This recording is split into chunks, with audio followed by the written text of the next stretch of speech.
After the success of the New York Knicks during the regular season last year, I think a lot of people expected them to be performing a lot better than they have been to start the season so far.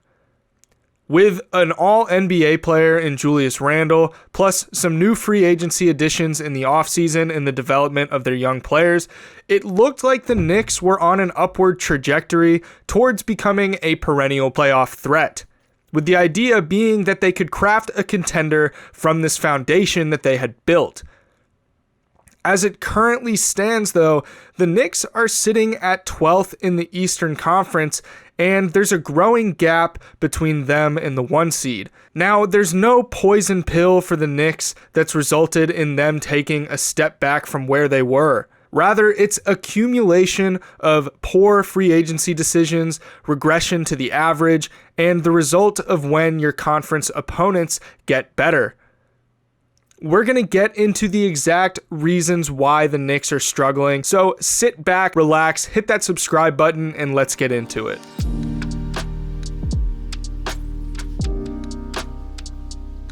Now, last season, the Knicks hung their hat on their high-level defense, having the 4th best defense in the entire NBA. They were a legitimately good defensive team, and what they lacked in putting points on the board, they were able to make up for by making the most of their defensive possessions. But you can see here that the Knicks went from having one of the best defenses in the entire NBA to now having one of the worst defensive ratings in the league. This is somewhat unsurprising when you consider some of their offseason acquisitions.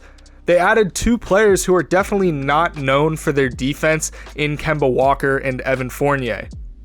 The Knicks' defensive rating improves by 11.7 points per 100 possessions when Kemba is off the floor, and when Evan Fournier leaves the floor, it improves by 9.1 points per 100 possessions.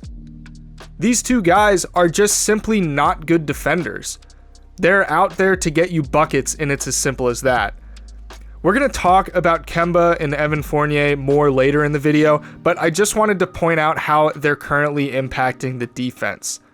I mean, you look at this play here, Brogdon puts up a tough shot. There are 4 Knicks players moving towards the rebound. You have Obi, you have RJ Barrett, you have Alec Burks, and you have Evan Fournier. They're all standing right there to potentially grab the rebound.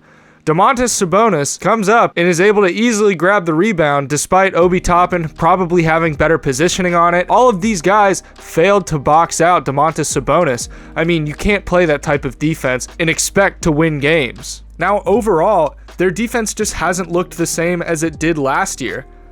It's partially an effort problem, partially a personnel/scheme problem, and partially an issue of something called regression to the mean, which leads me into my next point. Now, there's a phenomenon in statistics called regression to the mean, and it basically means that if there's one outlier in a set of data, the next variable is likely to be closer towards the average. There are a couple of players on the Knicks that we can illustrate this with, and the first one we're going to look at is RJ Barrett. RJ Barrett had the best season of his career last year, shooting a scorching 40.1% from beyond the arc. Unfortunately, this year, his 3-point percentage has declined to 35%, which is significantly closer to his career average of 36.6%. His scoring is down as well, going from an almost 18-point per game scorer to now being a 15-point per game scorer. Now, it's tough to try and diagnose one particular problem with his shooting. It's just a situation where his shots aren't falling like they were last year.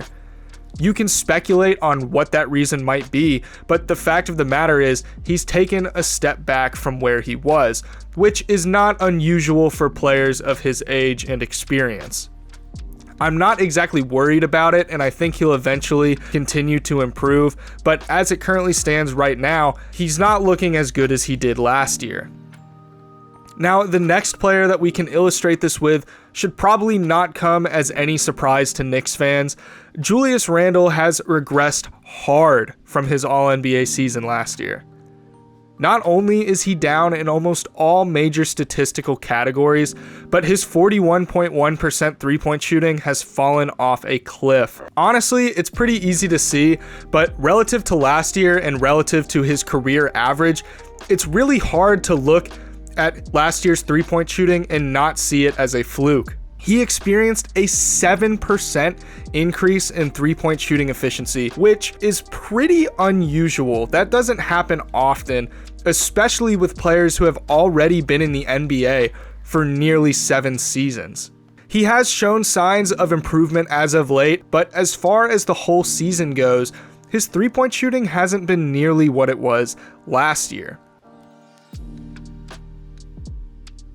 Now, it's no secret that Thibs isn't the type of coach to play his rookies, regardless of how much promise they're showing in the limited number of minutes that they get. Right now, Quentin Grimes only gets 8.5 minutes a night, despite the fact that he's currently scoring 16 points per 75 possessions on 65.6% true shooting in his minutes so far. Obviously, these numbers are skewed by how few minutes he's playing, but he has looked legitimately great in the time that we've seen him so far this season. He has a silky smooth jump shot, he's lights out off the catch, he's shown some decent penetration ability, and I think he could integrate into the main rotation pretty seamlessly. Now, I'm not saying Thibs needs to be starting him or anything like that, but he should definitely be receiving an increase in minutes going forward, given what he has shown in his limited opportunities.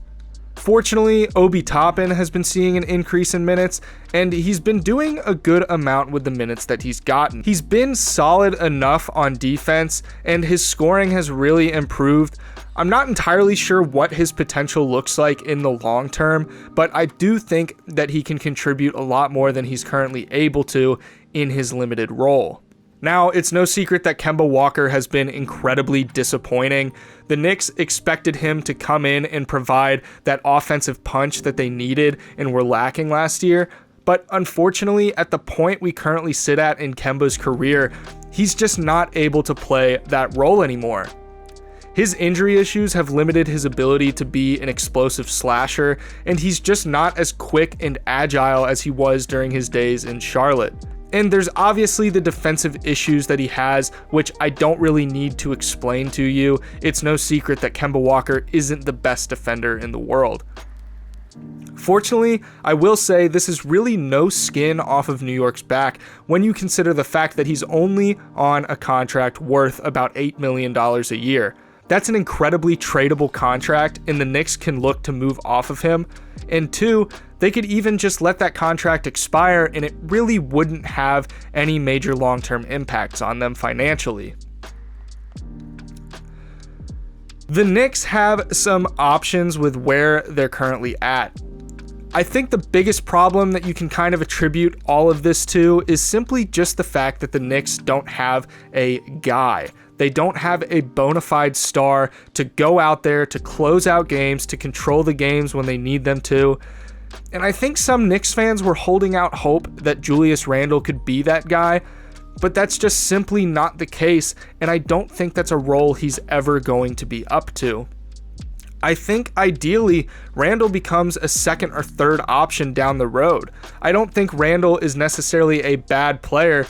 I just don't think he's the player that you want leading your franchise and building your team around. So what should the Knicks do if they aren't able to compete this season? The East is looking stacked, and making the playoffs could prove difficult. In my opinion, there's no shame in the Knicks taking a step back, even this season or next season, and waiting for the next big free agency class while focusing on the draft and young players. Leon Rose has done a really good job drafting so far, so going after some draft capital and seeing what you can hit on until the 2023 free agency class rolls around might be worthwhile, and honestly, given the success that the Knicks had last year, I'd say there's no shame in that. If you can keep the core that you have now while making smart draft picks and necessary trades and eventually acquire a big name free agent or two, the franchise could immediately catapult themselves into contention.